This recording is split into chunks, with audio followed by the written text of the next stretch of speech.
সাহেব, যার হাত ধরে জামায়াত ইসলামের প্রতিষ্ঠা, তার বইগুলো এখন থেকে আরো না হলে 5-6 বছর আগে আমার প্রায় সবই পড়া শেষ। বাকি ছিল শুধু তার তাফসিরটা। এটারও বড় একটা অংশ আমি কাশিমপুর কারাগারে, যখন ফ্যাসিবাদের আমলে আমরা কারাবন্দী ছিলাম দীর্ঘ 1 বছর, সেখানে তারটা এবং সৈয়দ কুতুবের তাফসির ফি জিলালিল কোরআন, এটা আমার পড়ার সুযোগ হয়েছে।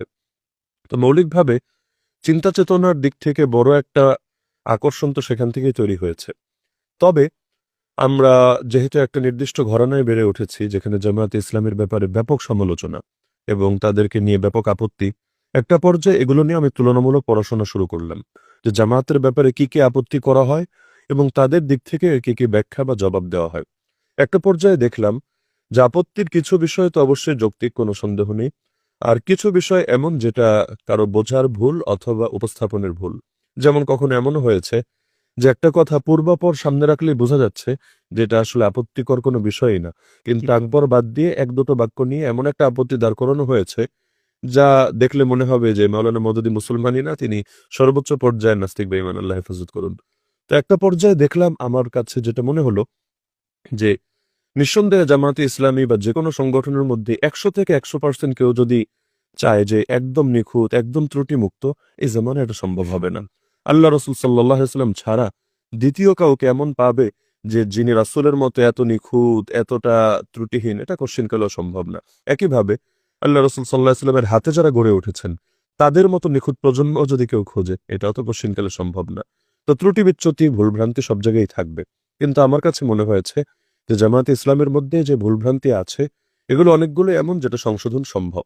বিশেষ করে বাংলাদেশ জামায়াতে ইসলামের গঠনতন্ত্র নিয়ে এখন থেকে অন্তত 3 বছর আগে আমার একটা বিশ্লেষণমূলক লম্বা আলোচনা আছে, যেটা জামায়াতেরও একদম টপ টু বটম প্রায় সকলেই দেখেছেন এবং তারা এটার জন্য আমাকে ধন্যবাদও জানিয়েছেন। আমি দেখলাম তাদের গঠনতন্ত্র ইতিমধ্যে 2019 পর্যন্ত সর্বশেষ 22 বার পরিবর্তন করা হয়েছে। এমনকি মাওলানা মওদুদী যে দুস্তুর লিখে গিয়েছিলেন, তার সাথে বর্তমান বাংলাদেশের গঠনতন্ত্রের কিছুটা পরিবর্তন আছে। এই পরিবর্তন কেন? এজন্যই তো যে তারা সংশোধন হতে চান, বা যেখানে যেখানে আপত্তি আছে এগুলোকে তারা স্কিপ করতে চান। এমনকি আমির জামায়াতের সঙ্গে আমার নিজের আলোচনা হয়েছে, তারাও বারবার বলেন যে আমাদেরকে আরো পরামর্শ দেন, আরো দিক নির্দেশনা দেন। আমরা যতদিন আছি আমরা পরিবর্তন গ্রহণ করতে আগ্রহী, এক জায়গায় আমরা স্থির থাকবো না। বিশেষ করে এখন যদি আমরা দেখি, বর্তমান জামায়াতে ইসলামী কাজ করার ক্ষেত্রে মাওলানা মওদুদীকেই মূল থিম হিসাবে সামনে রেখে দাওয়াত দিচ্ছেন, বিষয়টা কিন্তু এমন না। তাদের আলোচনা শুনলে দেখবেন বছরে 2 বারও হয়তো তার নাম মুখে আসছে না, বরঞ্চ তারা একটা গতিশীল সংগঠন, যারা বর্তমান যুগ চাহিদাকে সামনে রেখে একটা দিকে এগিয়ে যাচ্ছে। আমরা দেখেছি অধ্যাপক গোলাম আজম সাহেব, আল্লাহ তাআলা তার কবরকে নূরে নূরান্বিত করুন, তার একটা বই আছে ইকামতে দিন। সেই বইয়ের মধ্যে তিনি স্পষ্ট লিখেছেন যে মাওলানা মওদুদীকে আমরা আকীদার ইমামও মানি না, ফিকহি মাযহাবের ইমামও মানি না। তিনি আমাদের দলের প্রতিষ্ঠাতা, আমরা তার কাঠামোর উপরে দল পরিচালনা করছি, কিন্তু আমাদের আকীদা হুবহু কোরআন সুন্নাহর আকীদা। এজন্য গঠনতন্ত্র এবং পরিচিতির মধ্যেও আছে কোরআন সুন্নাহর আকীদাটাই আমাদের আকীদা। মাওলানা মওদুদী সাহেবের আলাদা কোনো আকীদা নিয়ে আমরা চলছি, বিষয়টা এমন না। এমনকি তিনি এটা বলেছেন যে মওদুদী সাহেবের কোনো লেখা নিয়ে যদি সমালোচনা করতে হয়, তাহলে ব্যক্তি মওদুদীর করেন, দলের কেন? কারণ এই দল হুবহু 100% তার চিন্তা এবং তার দর্শন নিয়ে চলে, বিষয়টা এমন না। তিনি নিজেও বলেছেন, আমি দলের আমির হওয়ার পরও আমি তার 100% কথার সাথে একমত না।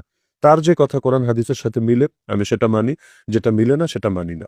তো আমরা যেহেতু একটা নির্দিষ্ট ঘরানায় বড় হয়েছি, এখানে জামায়াতে ইসলামের উপর যত আপত্তি, 100টা আপত্তির মধ্যে 99.99% আপত্তি হলো স্রেফ মাওলানা মওদুদীর লেখাকে কেন্দ্র করে।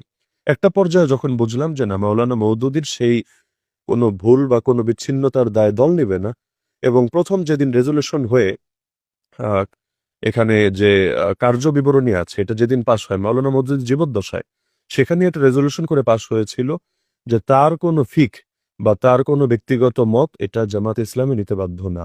তো যার কারণে আমার কাছে মনে হয়েছে যে জামাত ইসলামের সঙ্গে কাজ করতে কোনো বাধা নেই, কারণ যে আপত্তিটা তাদের উপর করা হয় এটা অনেকটাই বাস্তবসম্মত না। তো আমার দিক থেকে আমি ইনশাআল্লাহ আমার সর্বোচ্চটুকু দিয়েও কাজ চালাবো, আর যেখানে যেখানে ভুল ত্রুটি দেখবো দৃষ্টি আকর্ষণ করব। এভাবেই তো পরিবর্তন আসবে। দূর থেকে গালি দিয়ে তো পরিবর্তন আসে না। একসাথে এসে বসলে, পারস্পরিক আলাপ আলোচনা করলে একসময় সর্বোচ্চ নিখুঁত জামাতে আল্লাহ চাইলে এই জামানা হিসাবে পরিণত হতে পারে ইনশাআল্লাহ।